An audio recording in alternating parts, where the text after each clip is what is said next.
Hello friends, welcome to the UGC NET commerce classes.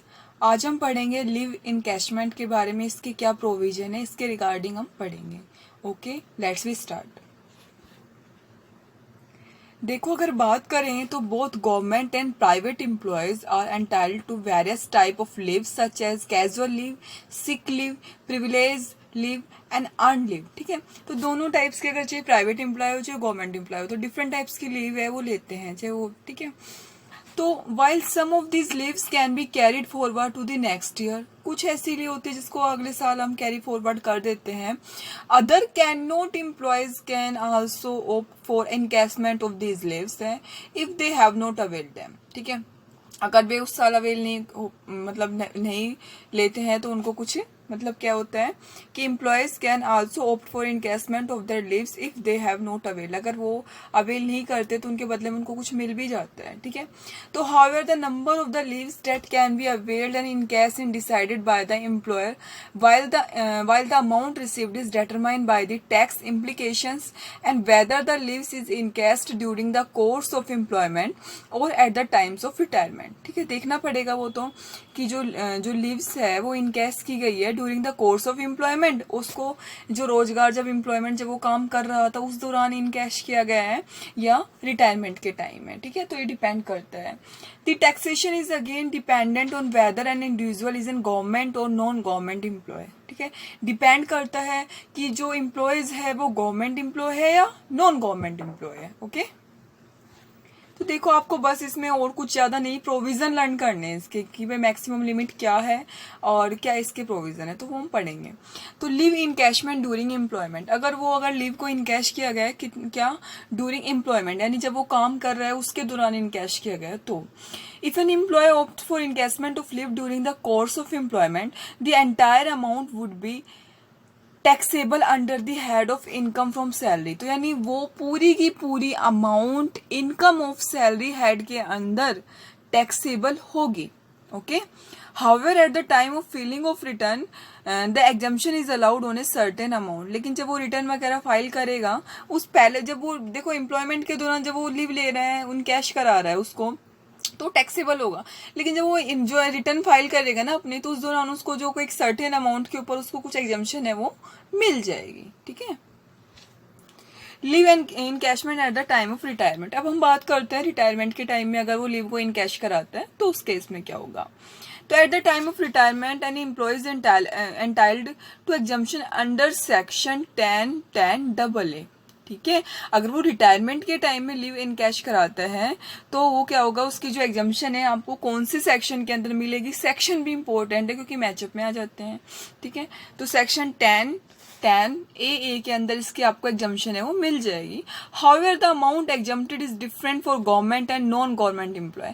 लेकिन ये depend करता है, ये जो एग्जम्पशन लिमिट है ना, ये गवर्नमेंट और नॉन गवर्नमेंट एम्प्लॉय के ऊपर डिपेंड करती है कि वो गवर्नमेंट एम्प्लॉय है या नॉन गवर्नमेंट एम्प्लॉय है। While leave encashment is completely tax free for the government employee। देखो, अगर eight the time of retirement है, अगर वो एट द गवर्नमेंट एम्प्लॉय है, ठीक है, अगर गवर्नमेंट एम्प्लॉय है और रिटायरमेंट के टाइम में लीव को इनकैश करा रहा है तो फुली टैक्स फ्री होगी।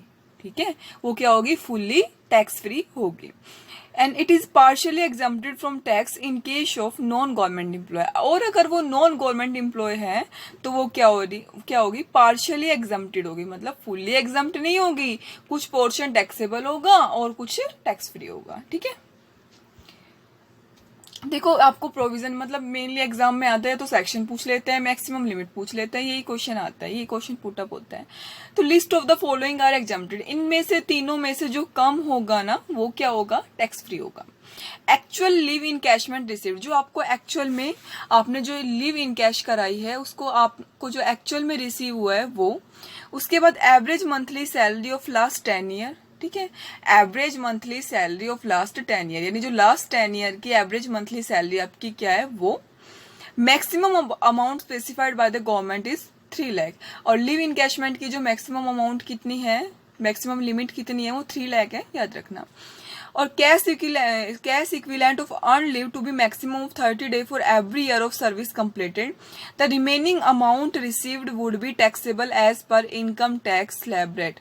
और जो बाकी, ठीक है, तो इनमें से जो कम होगा वो क्या होगी, आपको क्या उस वो आपको क्या मिल जाएगी, आपको एग्जम्पशन मिल जाएगी। और जो रिमेनिंग अमाउंट जो आपकी बच जाती है वो टैक्सेबल होगी, जो स्लैब रेट के अंदर जो होगी। ठीक है, तो followings are point to be kept in mind by regard to taxation of leave encashment. ठीक है, तो देखो आपको है यही पॉइंट है लर्न करने की जरूरत है। कौन से? Salary including basic salary, dearness allowance and commission received as a fixed percentage of the yearly turnover are considered for taxation।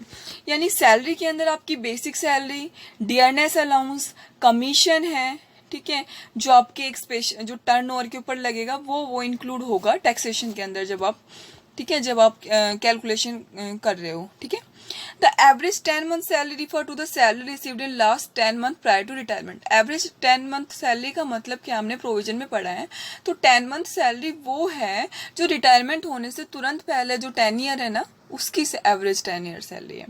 If the employee had encashed leave in any of the previous year and availed exemption, अगर मान लो employ ने कोई previous year के अंदर live को encash करा लिया है और उसकी एग्जम्पशन ले लिया है, तो limit 3 lakh would be reduced by the amount of exemption claimed earlier. तो 3 लाख में से जो आपने मैक्सिमम लिमिट तय की है, तो जो आपने जो एग्जम्पशन ले ली है उसको हम क्या कर देंगे, उसको रिड्यूस कर दिया जाएगा। ठीक है, इन केस ऑफ द मतलब अगर आपका जैसे अगर एम्प्लॉय है, ठीक है, वो अगर मान लो रिजाइन कर देता है, in case of the resign by the employ, the taxation applicable would be same as date of for retirement. ठीक है, तो वही उसके ऊपर अप्लीकेबल होगा।